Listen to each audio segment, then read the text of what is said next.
Well then, an extremely interesting round 17 team list. Obviously only the 4 games this week. Any of the Origin guys are on bye as well, and this has been an absolute shocker compared to round 13. A lot of people had fairly decent squads leading into that one there, and then since then everything's just fallen apart. Any of the decent round 17 buys or guys that are going to be scoring pretty well in round 17 have become injured, or we've got one that's come back thankfully, but another one that we thought would be back in Josh Schuster is not back ready to go, and a lot of people sitting there with about four people playing, and about 8 to 9 trades left, and it's like, well, do I burn 2 to 3 to 4 to get a decent squad on the park this week, or do you just cop the loss? And I think the important thing is trying to work out what other teams, other players. You can have a look through the rankings and see that, what the top 100 guys are doing at the moment. You can scroll through to anyone at any rank and have a little peek in those ranking sections, and that probably not a bad idea if you wanted to do that, which I'll show you in a sec how to do. But we'll roll in with the team list to start with the Seagulls and Garrick at number 1. So obviously he should score fairly well this week, like he has been in the majority of weeks, up against the Raiders side, who's going to be pretty bad. So they lose DCE and Tommy, but we saw without Tommy last time they did really well, and here they're only missing those 2 guys really. Like in the grand scheme of things, the rest of the team's pretty much exactly the same. Garrick played well at 1. Dylan Walker comes into 7, so Foran can run the show, and Walker can show the form that he's been continuing to show so far. So in terms of that, Garrick will score well, but I still wouldn't select him as an option. He's priced as someone right now that's going to average in the mid to high 50s, and I don't see that happening for Garrick on the wing, even though they're a team that's going to do really well.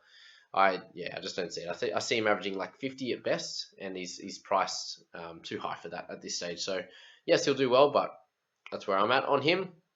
Someone like Saab is probably a little bit too expensive now. Morgan Harper is also one of those guys, just a little bit cheaper at the moment, just not a perfect option to pick. I wouldn't be picking Walker, it's a little bit too expensive. Lockie Croker is just not a keeper, but has been scoring well, so if you have him, keep holding on. Ola Kawatsu, just a little bit too expensive. Tapau's a little bit up and down with his scoring. I can see him averaging like a low 50s, but I don't see him as being one of the top guys.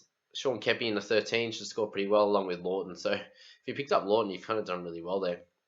In terms of cheapies on this team, not really much to pick up this week. You got DeLewis and Trebojevic, but aren't going to score that well off the bench anyway. So you're kind of looking for guys that are going to get a starting opportunity, which we'll see here with our young fella in Xavier Savage. So we have seen him before, I'm pretty sure. We'll jump in and have a look anyway. Yeah, but I'll show you what we're going to talk about on here. Xavier Savage. Yeah, so 228. So he's going to come in and play fullback this week for the Raiders. They should get smashed, right? But it also means that there's a chance of scoring half decently.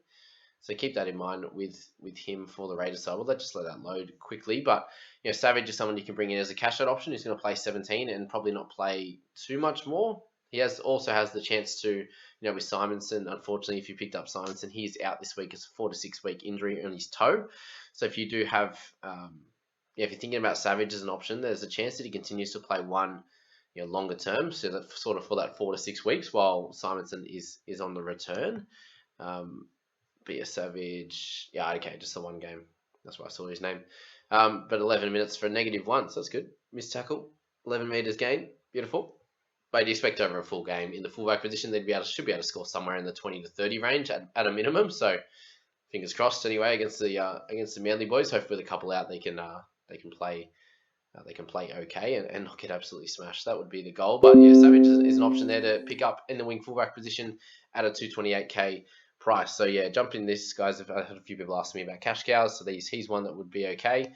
Matt Frawley, what's he priced at? That's going to be the real question. Matt Frawley, 442. Yeah, too pricey for the 1 week with Jack Whiten out. If we're looking at the rest of the team, Corey Harawira, I'm not exactly sure if he's going to be a keeper, but he'll be close enough to sort of like an 18th, 19th man at worst. So if you need him, if you're holding him, awesome.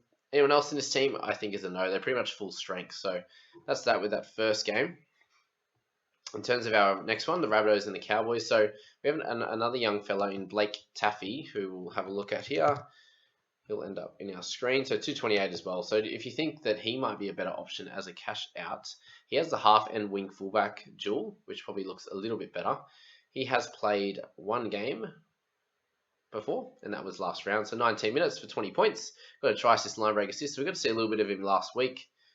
2 weeks ago in that game. So I actually didn't get to see. I didn't actually see him play personally, but it might be smart to have a look at that. But if you're looking at him, he comes up against a Cowboy side where they should smash them, right? They got Walker and Reynolds playing. I'd be picking Taffy over the Raiders fella, Savage, for sure. Just a better team, more chance of scoring well. He obviously came out and played 20 minutes and did pretty well 2 rounds ago, so I think you can do the same thing. If you're looking at someone that you need a keeper at a slightly decent price, then Campbell Graham, I think, will be a good keeper for the rest of the year. This is kind of when he really started to kick on and play really well last year, and finished as one of the top centres in the game. So he's a solid option. Cody Walker would be slightly under Reynolds as an option. I still don't think they're both your great picks. They're going to be helpful this week, but there's so many other guys in the half position that can do better than those two. So I'd be holding off. Hame Sele, what's he priced at the moment? So what we're looking at with these cash cows, guys, is really cheap and playing this 1 week. The only thing to think about is if you're looking at your team, you probably don't want too many cash outs because of the reason that so many guys are getting injured, suspended. You kind of want a few random guys that are like 20, 30 point scorers off the bench that are at 300k or 400k kind of thing. That if you have some injuries and stuff, you can play them in the emergency, or you can play them at number 4 at worst if you have a few suspensions that you're trying to hold when you have limited trade. So personally in my team, I've got Suwali, who's not freaking playing. I can't believe it. But Suwali, Verrills as my 2, is that right? Yeah, so just Suwali and Verrills that are my cheapies. If I was to get another 1 or 2, that means my whole emergency is covered with these cash out guys. So I think maybe holding 3 would be good to get you, the most. Get you the most guns in your team as possible, and having like a Manu or something like that as your 18th man, who's going to get you like a 30 to 40 to 50, whatever they can do on a given night. And if you have a suspension, you can just slot them in and play them rather than having to make a trade each week. So that's something to think about with those guys. Hame Sele is just a little bit too expensive. Got a couple of guys on the bench here, but I'd probably try to stay away from those types of guys, especially when you got options at fullback like Taffy there. On the Cowboys side, Dearden's probably only real solid option who's scoring pretty well, but again, the team's not playing too well. And then Taumalolo, so I think this might be the decent week to get him. I've been talking about just waiting until round 17 to possibly pick him up, and you get him at a really nice discount. 200k under price, 611k right now, averaging 47.8, which is really low. But if you look at his last few scores now, he's got a 51 and a 60 in very similar minutes. So this is the minutes I'd expect from him.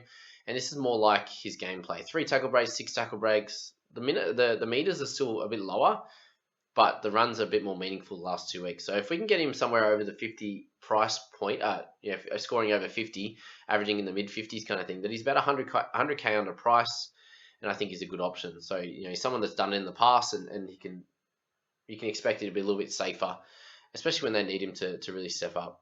Especially this last month they've been really bad. So owned by 6 people in the top 100, 6.8% in the top 5,000. I think he's a really good pickup this week if you need a mid, especially with someone like Tohu Harris going down, which we'll speak about shortly. But that's about all on the Cowboys side. And then we move down and we have the Doggies and the Roosters. So not really much has changed on the dog side. Avrilo's still running the team, which is good. Will we expect this game to be a little bit closer? Probably not. You expect Roosters to win. I don't think it's going to be an absolute smashing, so I'd expect Avrilo to score a little bit better. Josh Jackson's probably one of your better options. On this side, I wouldn't be going for Simpson or Thompson at the moment. Just had a few lower weeks in a row, Thompson, but Jackson seems to be a little bit more consistent.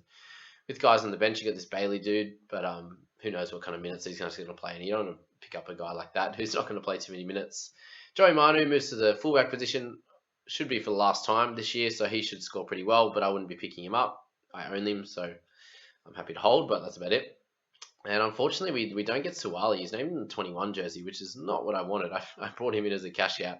I did have to play him one of the weeks, so I suppose I got something out of him, but yeah, a little bit annoying that he hasn't been named and Billy Smith's been named in the 4 jersey. There's every chance that Suwali gets put back into the team, but highly unlikely when he played the 5 jersey on the weekend, and now Ikavalu's back, and they brought in Billy Smith as well when Marnie's goes back to 1. So a bit frustrating, and maybe just giving him a rest this week. I'm not exactly sure.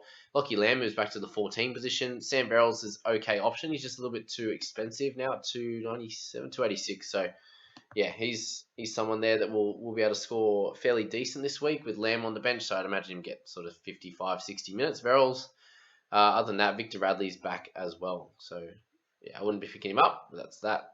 So last game, Sharks Warriors. Let's talk about the Warriors. So yeah, Tohu Harris looks like he's gonna be out for like a month. So if that's the case, I think he's probably a sell.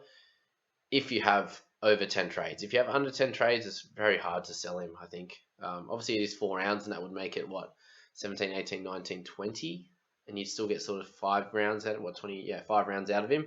But is that worth it? I think, yeah, as I said, 10's the limit in my head, but completely up to you with what you want to do. Reece Walsh is back for pretty much everyone that has him. I think most people do, which is good. So adds another number to the dwindling numbers that everyone has. He's there. Rogers at 5, which is okay. I get Walsh and Roger, which is fine. Would have liked Roger at the 1 position, but we'll see how we go. This should be a fairly close game, I'd imagine, the Sharks and the Warriors. Without Tohu, they might struggle a little bit, though. Fanua Blake and Lodge are our 2 big forwards now, and I wouldn't stop you from picking up either of them. I personally would pick Lolo over Fanua Blake and Lodge at a similar price point, but if you think one of the those 2 guys, Jazz, those kind of guys are going to help take over the squad in terms of the minutes, like playing that bigger minute role, doing a lot more of the work, the tackles and stuff like that, then I would not hold you back from picking any of those guys. Tavanga kind of burnt us in the past. We know he can score well there, but people are like, oh yeah, he got back into the 9 jersey, and then Wade was back in a few weeks, and Jazz got put back to the bench anyway. So keep that in mind if you're looking at those types of players. But yeah, I wouldn't push anyone away from Fanua Blake or Lodge at this point. Both haven't been tremendous keepers in the past. Fanua Blake has been much more of a keeper than Lodge. But yeah, coming back from injury, he did have a massive game on the weekend. I don't expect him to play those bigger minutes again. But that's that. And then on the Sharks side, Ramey and Johnson, great buys. People ask me about Wilton, as if he's an option or not. Let's have a look at his price points. 438 is going to be the issue. Will he be able to play for the rest of the year? They've moved Talakai back to the bench after not really impressing in his time on the park this year, unfortunately. So coming back from injury, just hasn't really impressed. And you see that the Teague was doing really well, played a bunch of a game or 2 in the centres and did okay, scored well in 80 minutes in the second row. So if he can get back to that and keep that spot, then he's going to make some money and score pretty well, right? But will he be able to keep that role? If he doesn't do as well over the next few weeks, then maybe they just bring Talakai back. There's a few different things there. And a 438k, I just think it's pretty late in the year to bring in someone like that, unless you think they're going to be like a 50-point player and you get them at a really nice discount. So that's the thoughts there, guys. Not too many cash cows or cash out options, but I'd be targeting the Blake from the fella from Rabbitohs there. Also, if you like the look of the Raiders guy, I think he's an option. Any of the bench guys, I probably would try to steer clear of going forward. But yeah, there's some options there, and the question is going to be now, if you are trading Tohu Harris out, are you going to use him and cash him out for one of these cheaper guys to upgrade elsewhere? Are you going to build up some cash for round 18 and 19 when you're going to launch into some really good players like a Jerome Hughes or Ben Hunt, whoever you're thinking about there, Payne Haas, all these types of guys? Or are you going to save up some cash for Nathan Cleary? They're going to be the questions that I'll leave you guys to answer. I hope you enjoyed this, guys. Please do like and subscribe if you have. We'll see you in the next one, guys. Have a great night. See ya.